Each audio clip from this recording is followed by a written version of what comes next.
How's it going, guys? Welcome back. So one of the biggest things that gets brought up when a player becomes a free agent is, oh, he's a hometown boy. He's going to come back and play for this team, his old hometown team. So today what we're going to do is we took the top 30 players in the NHL, top 30 players that EA granted the top 30 players. So we went by their ratings from the beginning of the year.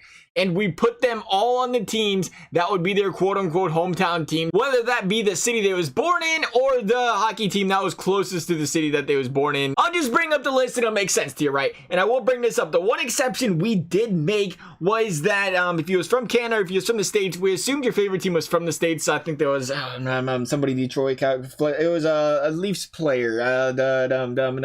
Was that Sagan? Maybe it was Claude Giroux. Somebody that was close to Detroit. Somebody that was also close to Toronto. He's like, you know, you're from Canada. You're probably supporting the Leafs when you're a kid. So we tried to get every single player's childhood team. When we matched them all up, obviously if he was from Slovakia or if he was from Russia, you can't have a childhood team. So we had to leave those guys out, unfortunately. So we're going to see guys like Phil Kessel go to the Blackhawks. Wheeler making his way to the Wild. Got a lot of guys on the Leafs. We'll show you the Leafs team here in a second before we even bring those guys up. Austin Matthews talking about that Coyotes talk. He's got to come back, right? Jamie Benn's going to go over to Vancouver. Patrice Bergeron to the Canadiens. Taylor Hall and Johnny Gaudreau, they're going to do a little team swap. It'd be kind of interesting to see how it happens if the teams perform better, losing their quote-unquote best players in the Devils and in the Calgary Flames, both getting a really good player in return, though. The Oilers getting Braden Holtby. Nathan McKinnon going to the Canadiens. If there's a winner that isn't the Leafs, it might be the Canadiens. The Sabres are going to pick up Patrick Kane, though. Big win for the Sabres over there. And then finally, I think it was Carey Price going to the Canucks and Braden Holtby going to the Oilers. So some very good pickups for some teams that could really use some goaltending right now. We'll see if they can capitalize on it. But look at this Toronto Maple Leafs team. Tavares, McDavid, Marner, Scheifele, Stamkos, Sagan. Marlowe is still in the team, didn't get bought out. How about that? He still gets to play. Giroux, Nylander, Hyman, Kadri, and Kapanen. Looking at the defense, did you say Toronto had some defensive problems? How about Brent Burns and Drew Doughty? I think the problems are solved. They actually did a great job in free agency fixing that up, really. But all we're going to do is just, you know, the usual, sim up the entire season. We're going to see how this turns out. I'm a feeling like this might be a Leafs Stanley Cup win. We'll see if they can get past them Boston Bruins. But it almost makes me stop and think. Like, I was doing this, I was looking, wow, look at all these players. Because a lot of these players aren't anywhere close to Toronto. Ontario is just freaking huge.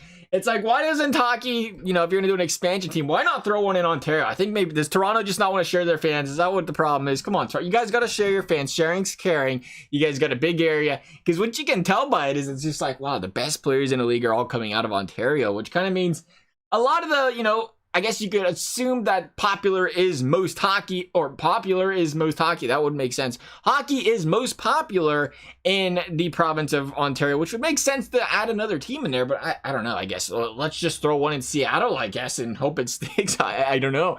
But, you know, in Seattle, it's up north too, though, so it's kind of close to Canada. Canada's where the hockey's at, or where it's cold at. You know, you don't really, you're to play hockey in Las Vegas, for example, right?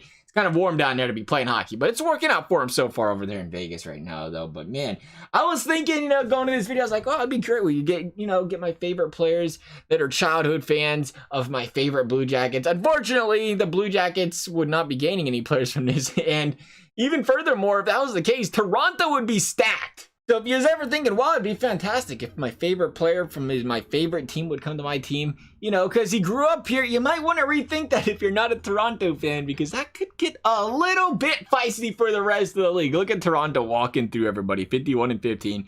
As we expected, though, a big season out of Toronto. They did lose 15 games, though, a very beatable team. Was that better than Tampa's season this year? I don't think it was it?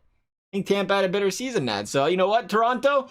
Definitely a beatable team going into playoffs here. We'll see if they got in the first round. It might be those dreaded Tampa Bay Lightning. I wouldn't think so, though, because I think we should have won the division. It's the New York Islanders. Wild card team in the Islanders. Still making it. They did not gain any players, though. The Islanders didn't, if I am not mistaken. We'll go take a look at some of these stats. Let's go see how Toronto did real quick. 86 points? That's it? Sometimes I think these sims are broken. We just loaded up this Toronto team. 86 points was the best, and it was out of McDavid. So clearly Toronto's beatable because Sagan, you know, Burns, Stamkos, they're all bad players, and they can only put up like 67 points. Marner doing Marner-like things, 20 goals and a whole lot of assists, 72 of them to be exact. Well, 72 points to be exact. Doughty was down there as well. Scheifele, I guess he was third lining it though, right? Was he close to the third line? Let's go look at the entire league real quick. See if any other teams are beneficiaries. OV, Tarasenko taking care of business. Patrick Kane over there on the Sabres doing pretty well. Gaudreau over there on the Devils dropping 82 points. We gotta see where Taylor Hall finished now, right? Bergeron over there on the Canadiens with 73. Crosby on the Canadiens with 72. It looks like 72 for Calgary. So it looks like the Devils got the better end of the deal on that one.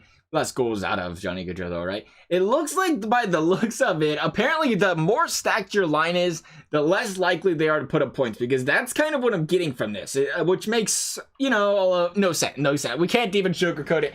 Makes absolutely zero sense, because Jack Eichel's over there, too. You think when you play with, I don't know, I got nothing. You think when you play with a stacked team, they'd be pretty dominant, pretty hard to beat, but apparently the more stacked your line is, the less points you're going to put up. 121 points out of the Leafs. 109 out of the Canadiens. Like we said, big season out of them. Tampa still 94. They only lost Stamkos, I know, right? 85 out of the Panthers. The Bruins couldn't make playoffs. That division got tough. They didn't gain anybody. They did lose Bergeron, and they couldn't do it. Buffalo just missing with Patrick Kane. Detroit, Ottawa not gaining any players. In the Metro, it was Columbus with 105. Again, the Penguins losing Crosby. Capitals losing a goalie. Still putting up 94 points without Holtby. How about that? The Islanders 95, Carolina 83, the Devils 80. Other than that, we did not see too many other teams lose players in that division. The Blues 103 lost no one. The Blackhawks 101. No Kane, doesn't matter apparently. 99 out. Well, they did pick up, was it? I don't even remember his name. Phil Kessel. They picked up Phil Kessel. Colorado 99 points, losing McKinnon. 99 for the Predators. The Wild picking up. I'm not even gonna act like I remember Blake Wheeler. Was it Blake Wheeler? We're getting pretty good at this. We're gonna know every player's hometown here before long. Winnipeg not making it though without Wheeler. Sagan and Ben walking out the door for Dallas. 77 points is probably a good season for him without those guys. Anaheim 101. Edmonton 101. Big pickups for Edmonton, I think. No, they lost McDavid though. Calgary 95, still making playoffs. Taylor Hall brought them to the promised land. Gaudreau couldn't bring the Devils, so I guess, we've seen the mix up. Gaudreau might have put up more points, but it looks like Taylor Hall's 37 goals helped out the Flames a little bit more. San Jose losing Burns, big loss there, 94 points.